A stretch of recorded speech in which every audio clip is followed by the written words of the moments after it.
वो बीवी जो खामोशी से रो लेती है, जो तकलीफ सह कर भी बच्चों के सामने चेहरे पर मुस्कुराहट रखती है, जो शौहर के गुस्से को बर्दाश्त करके भी उसके लिए दुआ करती है। अल्लाह ताला उसकी हर आह सुनता है।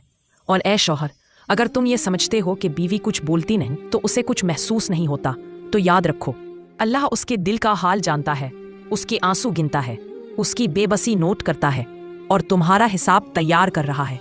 बीवी को मारने वाले हाथों को अल्लाह ताला कभी बरकत नहीं देता। तुम जितनी चाहो मेहनत कर लो, जितना चाहो कमा लो, लेकिन याद रखो, जिस हाथ ने अपनी बीवी पर जुल्म किया हो उसमें रिज्क की बरकत खत्म हो जाती है, उससे सुकून छिन जाता है और वो हाथ फिर अल्लाह की नाराजी का शिकार हो जाता है। बीवी की बेइज्जती करने वाला मर्द खुद रफ्ता रफ्ता जिल्लत में डूब जाता है। वो समझता है कि वो गालिब है, जीत रहा है, लेकिन हकीकत ये है कि वो अपनी जिंदगी से खुशियां खो चुका होता है। जिसे वो कमजोर समझता है, उसकी बद्दुआएं इसे अंधेरों में धकेल देती है।